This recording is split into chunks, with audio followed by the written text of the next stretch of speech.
అనుదిన వాక్య ధ్యానము. ఈరోజు పాఠ్యభాగము లూకాసు వార్త 20వ అధ్యాయము.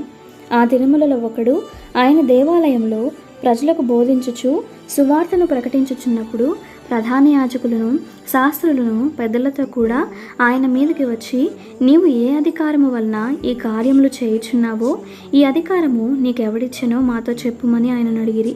అందుకు ఆయన, నేనును మిమ్మును ఒక మాట అడుగుదును, అది నాతో చెప్పుడి.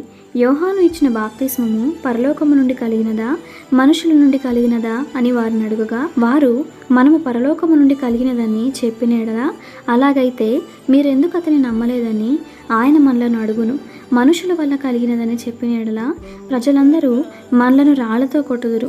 ఏలయనగా యోహాను ప్రవక్త అని అందరూ రూఢిగా నమ్ముచున్నారని తమలో తాము ఆలోచించుకొని, అది ఎక్కడ నుండి కలిగినదో మాకు తెలియదని ఆయనకు ఉత్తరం ఇచ్చిరి. అందుకు యేసు, ఏ అధికారము వలన ఈ కార్యములు చేయుచున్నానో నేను మీతో చెప్పనని వారితో అనెను. అంతటా ఆయన ప్రజలతో ఈ ఉపమానము చెప్పసాగెను. ఒక మనుష్యుడు ద్రాక్ష తోట నాటించి కాపులకు గుత్తకిచ్చి దేశాంతరము పోయి బహుకాలముండెను. పంటకాలమందు అతడు ఆ ద్రాక్ష తోట పంటలో తన భాగమిమ్మని ఆ కాపుల యొద్దకు ఒక దాసుని పంపగా, ఆ కాపులు వానిని కొట్టి వట్టి చేతులతో పంపివేసిరి. మరలా అతడు మరి ఒక దాసుని పంపగా, వారు వానిని కొట్టి అవమానపరిచి వట్టి చేతులతో పంపివేసిరి. మరలానతడు మూడవ వాణ్ణి పంపగా, వారు వానిని గాయపరిచి వెలుపలికి త్రోసివేసిరి. అప్పుడు ఆ ద్రాక్ష తోట యజమానుడు, నేనేమి చేతును? నా ప్రియకుమారుని పంపుదును. ఒకవేళ వారు అతన్ని సన్మానించుదురనుకొనెను. ఆయనను ఆ కాపులు అతనిని చూచి, ఇతడు వారసుడు, ఈ స్వాస్థ్యము మనదగునట్లు ఇతని చంపుదము రండని ఒకరితోనొకరు ఆలోచించుకొని అతనిని ద్రాక్ష తోట వెలుపలికి త్రోసివేసి చంపిరి. కాబట్టి ఆ ద్రాక్ష తోట యజమానుడు వారికి ఏమి చేయును? అతడు వచ్చి ఆ కాపులను సంహరించి తన ద్రాక్ష తోటను ఇతరులకు ఇచ్చునని ఆయన చెప్పగా, వారు విని అట్లు కాకపోవునుగా కనిరి.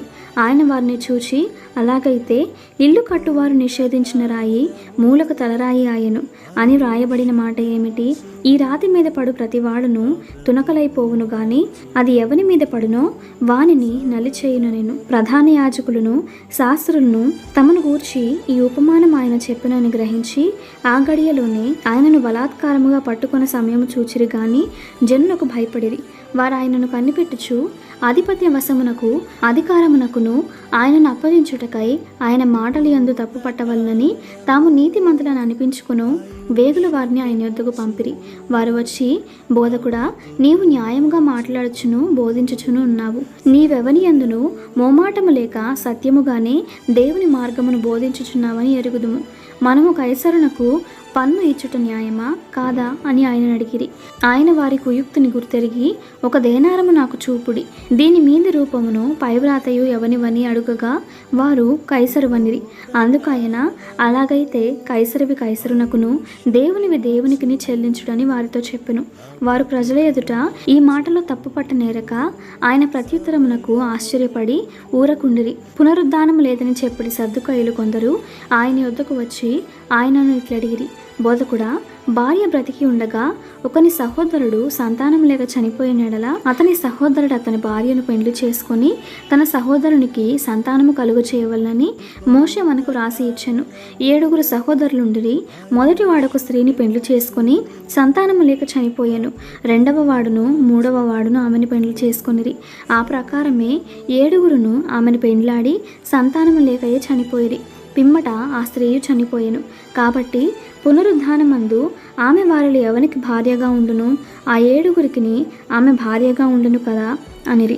అందుకు యేసు, ఈ లోకపు జనులు పెండ్లి చేసుకొందురు, పెండ్లికి ఇయ్యబడుదురు కానీ పరమును మృతుల పునరుద్ధానమును పొందుటకు యోగ్యులని ఎంచబడిన వారు పెండ్లి చేసుకొనరు, పెండ్లికి ఇయ్యబడరు. వారు పునరుద్ధానంలో పాలివారై ఉండి దేవదూత సమూహములను దేవుని కుమారులనే ఉందురు గనుక వారికను చావనే చావరు.